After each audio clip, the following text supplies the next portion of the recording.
పురువంశపు రాజైన ప్రతీపుని కుమారుడు శంతనుడు.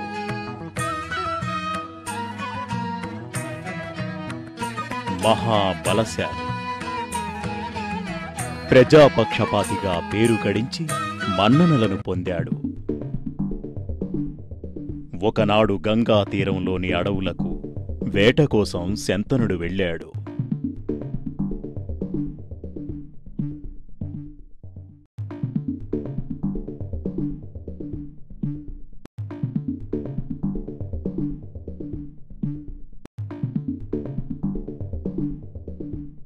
వేటాడి అలసి ఒక వృక్షఛాయన విశ్రమించియుండగా గంగానదీ తీరాన విహరిస్తున్న అపురూప లావణ్య రాశి, దివ్యసుందర రూపం కలిగిన ఒక లతాంగిని చూశాడు.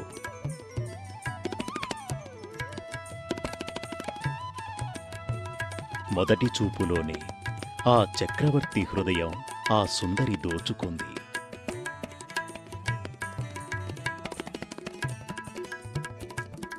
విచారించగా ఆమె గంగయ్యని తెలిసింది.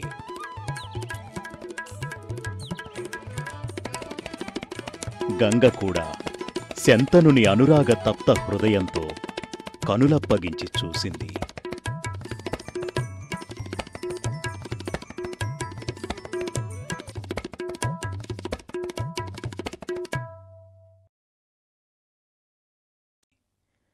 శంతనుడు ఆమెని వివాహం చేసుకుంటానని అడిగాడు. కారణజన్మురాలైన గంగ వివాహానికి అభ్యంతరం చెప్పలేదు, కాని ఒక షరతు విధించింది. తన మాటకి గాని చేతలకి గాని ఎదురు చెప్పిన మరుక్షణం శంతనుని విడిచి వెళ్ళిపోతానని. శంతనుడు ఆమె షరతుకు అంగీకరించాడు. శంతనుడు గంగను వివాహం చేసుకుని ధర్మపథాన పరిపాలన సాగిస్తున్నాడు. కొంతకాలానికి గంగకి బిడ్డ కలిగింది. తనకు కలిగిన సంతానాన్ని వెంటనే గంగపాలు చేసింది గంగ.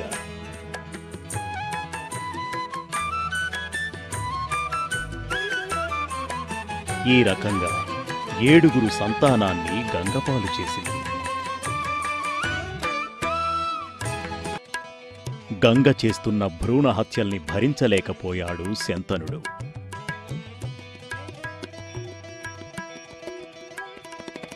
ఆమె తన 8వ సంతానాన్ని కూడా గంగపాలు చేయబోగా శంతనుడు అడ్డు చెప్పాడు. అంతే, అన్నమాట ప్రకారం తన 8వ కుమారుడైన దేవవ్రతుని పెద్ద చేసి విద్యాబుద్ధులు చెప్పించి తండ్రి దగ్గరికి పంపుతానని శంతనుని విడిచి వెళ్ళిపోయింది గంగ.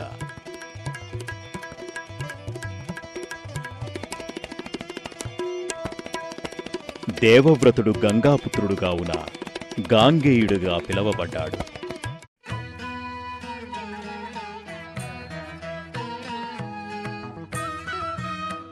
గంగ ఎడబాటుతో శంతనుడు కృంగిపోయాడు.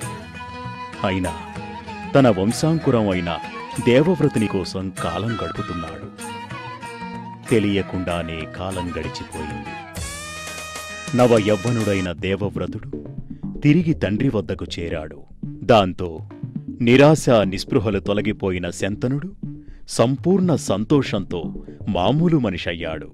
దేవవ్రతుడికి యువరాజ పట్టాభిషేకం ఘనంగా జరిపించాడు. ఒకనాడు శంతనుడు యమునా నదీ తీరాన విహరిస్తుండగా దాసరాజు కూతురు సత్యవతి పడవ నడుపుతూ కనిపించింది. ఆమె అందచందాలకి పరవశుడైన శంతనుడు ఆమెను వలచి వరించాడు. తన అభిప్రాయం ఆమెకు తెలియపరిచాడు. ఆ సుందరి తన తల్లిదండ్రులను సంప్రదించమంది వినమ్రంగా. శంతనుడు దాసరాజును సంప్రదించాడు. తన కూతురికి రాజయోగం ఉందని సంతసించాడు. కాని కొన్ని షరతులు పెట్టాడు. తన కూతురు సత్యవతికి కలిగే సంతానానికి రాజ్యార్హత ఉండాలని నిక్కచ్చిగా చెప్పాడు. ఆ మాటకి ఒక్కసారిగా హతాశుడయ్యాడు శంతనుడు. అతని కళ్ల ముందు పరిపూర్ణుడైన దేవవ్రతుడు కనిపించాడు. అంతే, నిరాశగా వెనుతిరిగాడు. సత్యవతి ఆలోచనలతో ఆవేదనాభరితుడైన శంతనుడు విచార సముద్రంలో మునిగి ఉన్నాడు. తండ్రి ఆవేదనకి కారణం అడిగి తెలుసుకున్న గాంగేయుడు తండ్రిని ఓదార్చాడు. గాంగేయుడు దాశరాజును కలిసి తన తండ్రి చింత తీర్చమని అర్థించాడు. దాశరాజు షరతును అంగీకరించి తన ఆజన్మాంతం బ్రహ్మచారిగా ఉంటానని, సత్యవతి కుమారునికే చక్రవర్తి పట్టం కట్టిస్తానని భీషణ ప్రతిజ్ఞ చేసి దాశరాజును ఒప్పించాడు గాంగేయుడు. తండ్రి విషయంలో భీషణ ప్రతిజ్ఞ చేసినందువల్ల గాంగేయుడు భీష్ముడిగా ప్రఖ్యాతి చెందాడు.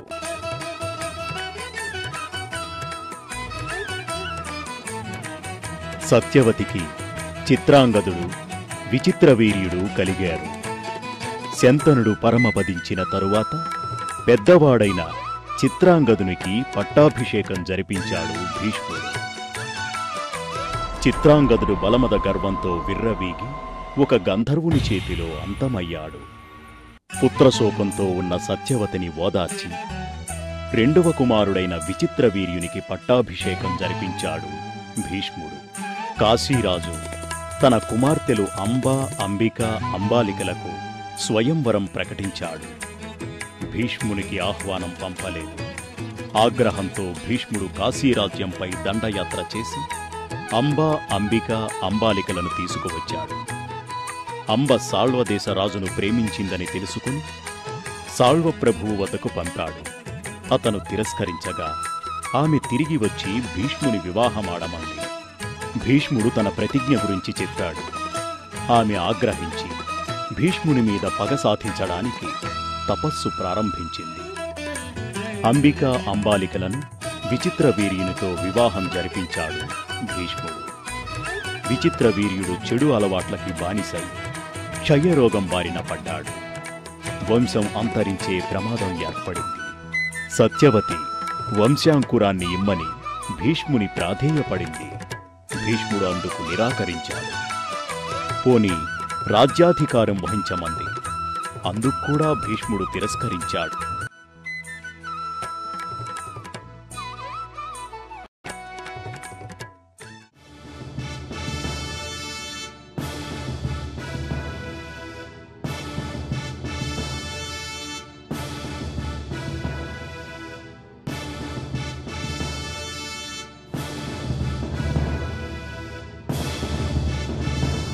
ప్రముఖులారా, ప్రజలారా, చిరంజీవులు కురుపాండవులు గదా అస్త్ర విద్యల యందు ఆరితేరి వారి విద్యలను మీ ముందు ప్రదర్శించబోతున్నారు. అందరికంటే ముందు ఘనుడు పార్థుడు తన విద్యను ప్రదర్శిస్తాడు. ఏం జరుగుతోంది? అర్జునుడు ద్రోణునికి నమస్కార బాణం వేశాడు. ఆహా, ఏమి గురుభక్తి!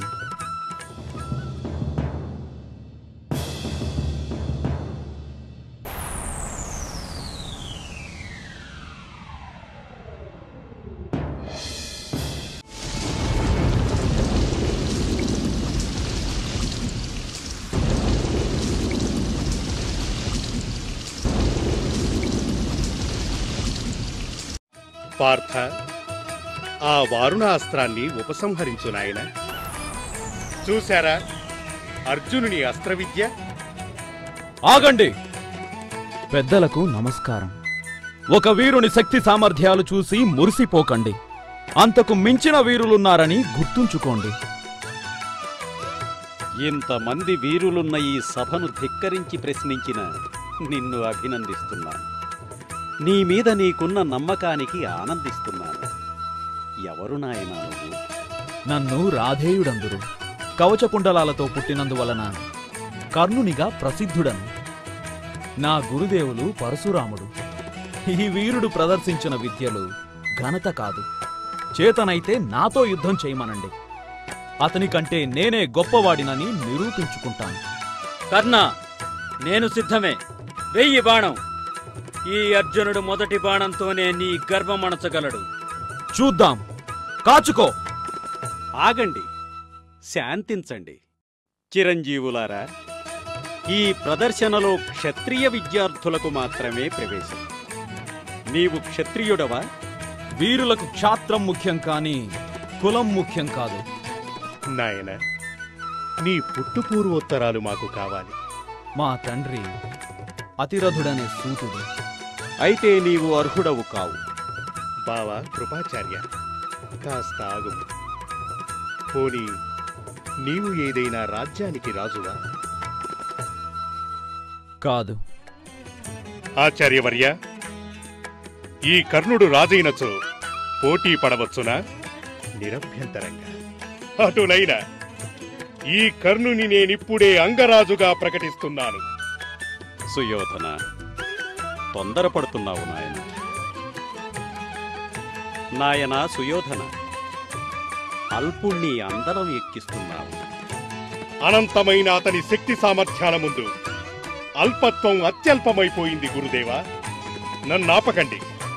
కర్ణ, ఇప్పుడే నిన్ను అంగరాజ్యానికి అధిపతిని చేస్తున్నాను. యువరాజు సర్వస్వతంత్రుడు. నాయనా సుయోధన, నీ అభీష్టం నెరవేరుగాక. నా మాటకు తిరుగులేదు.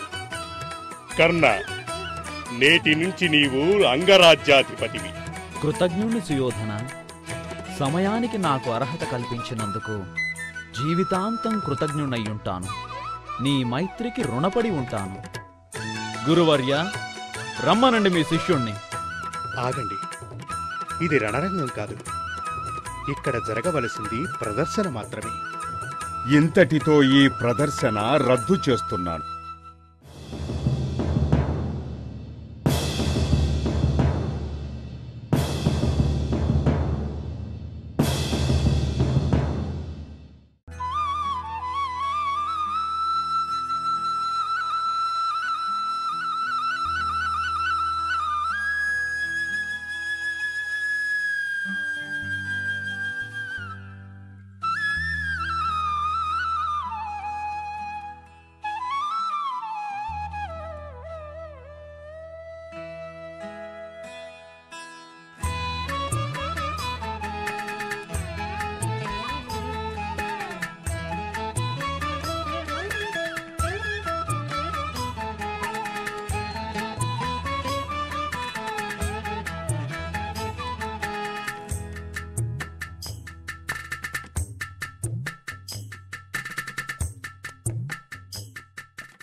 ద్రుపద, మా సైన్యమునకు సైన్యాధ్యక్షుడవై విజయలక్ష్మి మమ్ము వరించేట్లు చెయ్యి.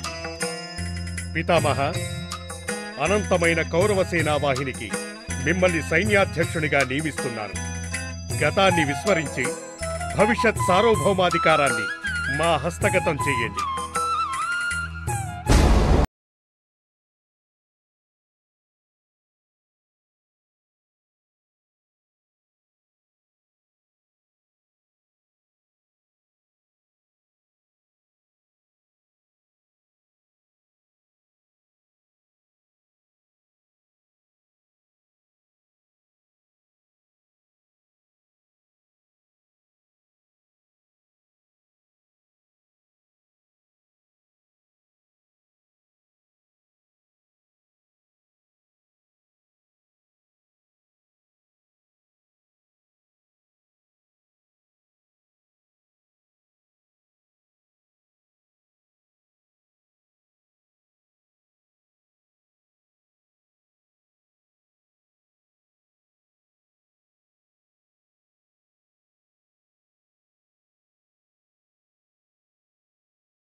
పురువంశపు రాజైన ప్రతీపుని కుమారుడు శంతనుడు.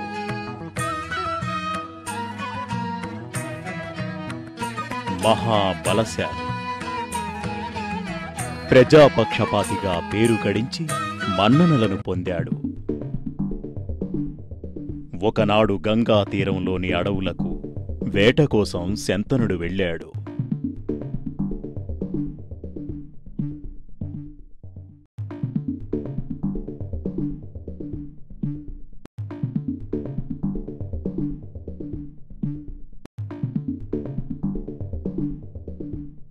వేటాడి అలసి ఒక వృక్షఛాయన విశ్రమించియుండగా గంగానదీ తీరాన విహరిస్తున్న అపురూప లావణ్య రాశి, దివ్యసుందర రూపం కలిగిన ఒక లతాంగిని చూశాడు.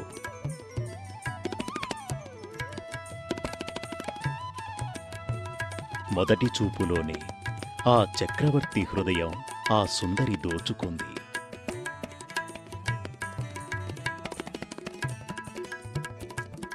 విచారించగా ఆమె గంగయ్యని తెలిసింది.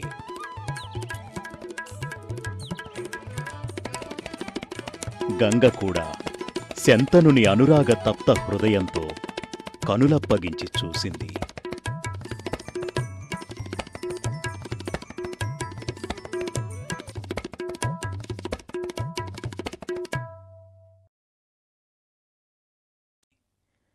శంతనుడు ఆమెని వివాహం చేసుకుంటానని అడిగాడు.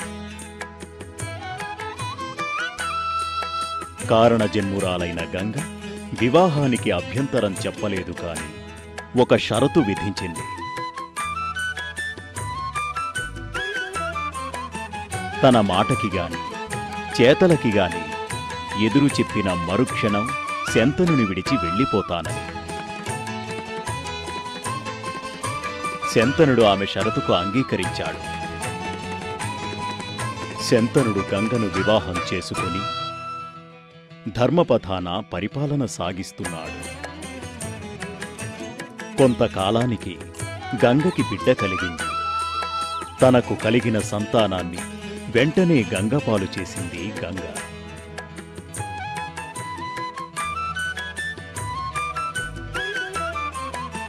ఈ రకంగా 7 సంతానాన్ని గంగపాలు చేసింది. గంగ చేస్తున్న భ్రూణ హత్యల్ని భరించలేకపోయాడు శంతనుడు.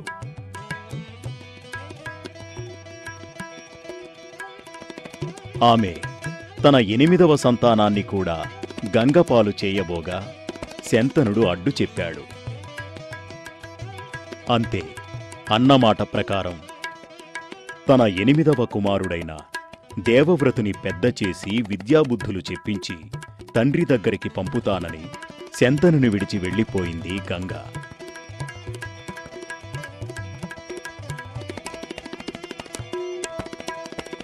దేవవ్రతుడు గంగాపుత్రుడుగావున గాంగేయుడుగా పిలవబడ్డాడు.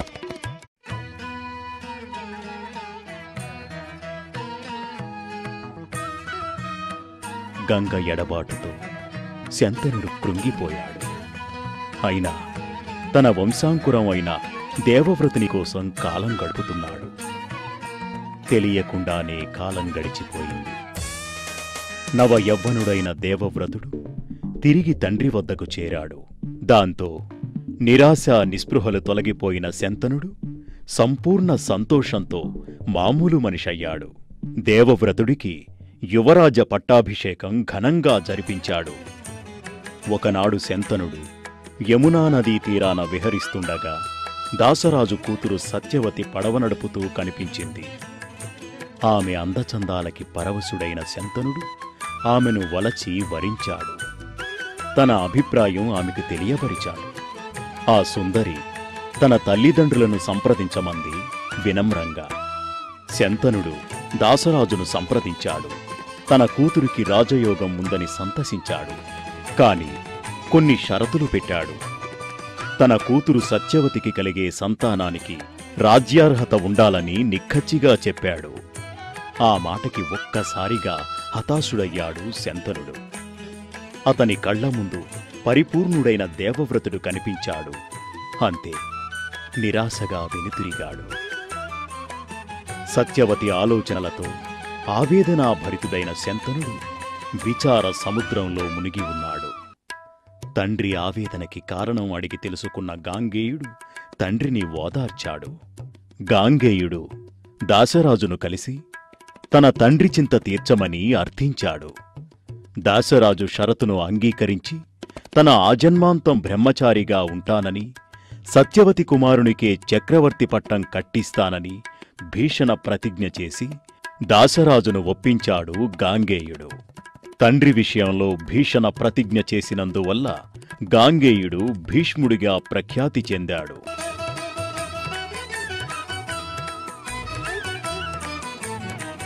సత్యవతికి చిత్రాంగదుడు, విచిత్రవీర్యుడు కలిగారు. శంతనుడు పరమపదించిన తరువాత పెద్దవాడైన చిత్రాంగదునికి పట్టాభిషేకం జరిపించాడు భీష్ముడు. చిత్రాంగదుడు బలమద గర్వంతో విర్రవీగి ఒక గంధర్వుని చేతిలో అంతమయ్యాడు. పుత్రశోకంతో ఉన్న సత్యవతిని ఓదార్చి రెండవ కుమారుడైన విచిత్రవీర్యునికి పట్టాభిషేకం జరిపించాడు భీష్ముడు. కాశీరాజు తన కుమార్తెలు అంబ, అంబిక, అంబాలికలకు స్వయంవరం ప్రకటించాడు. భీష్మునికి ఆహ్వానం పంపలేదు. ఆగ్రహంతో భీష్ముడు కాశీరాజ్యంపై దండయాత్ర చేసి అంబ, అంబిక, అంబాలికలను తీసుకువచ్చాడు. అంబ సాళ్వదేశ రాజును ప్రేమించిందని తెలుసుకుని సాళ్వ ప్రభువు వద్దకు పంపాడు.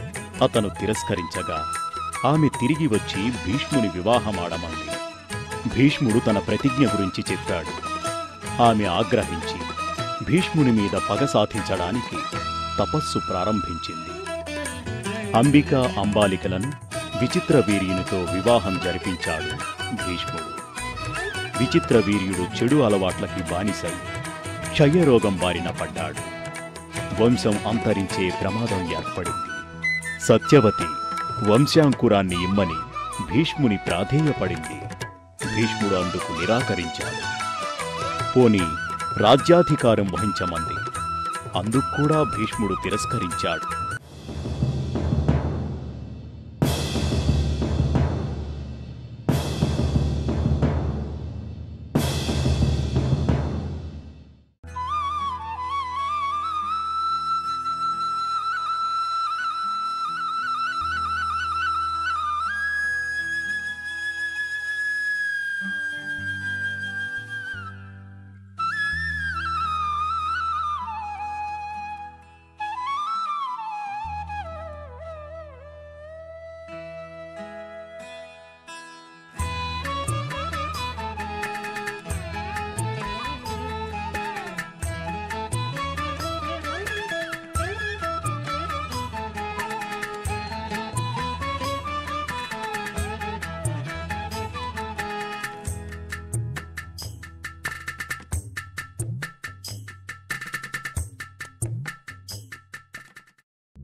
ద్రుపద, మా సైన్యమునకు సైన్యాధ్యక్షుడవై విజయలక్ష్మి మమ్ము వరించేట్లు చెయ్యి.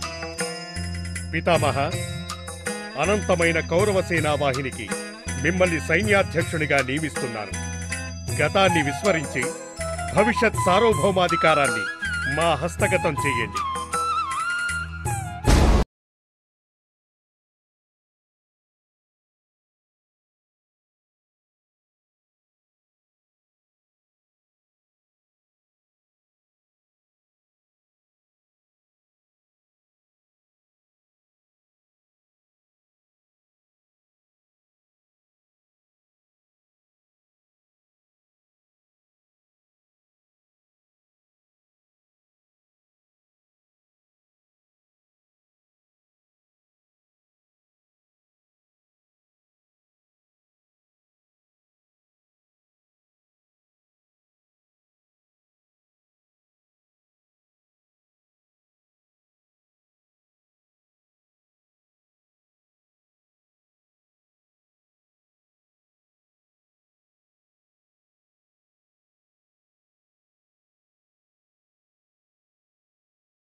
ఉద్యానవనంలోని చెట్లపై కొన్ని కోతులు కుటుంబంగా నివసిస్తుండేవి.